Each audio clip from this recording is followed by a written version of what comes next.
நம்பிக்கையோட போ, பக்தியோட போ, உண்மையா போ, ஒரே நிலையில போ.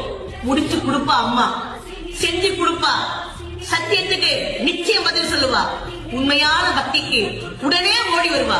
தெய்வம் மனுஷ ரூபேனா. அதனால தெய்வம் எந்த ரூபத்துல வேணாலும் வந்து சோதிக்கும். நாம என்ன பண்ணணும்?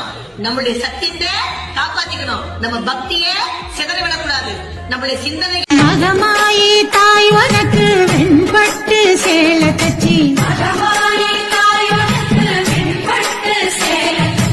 ஈடூரிய திலகமிட்டு வகை வகையா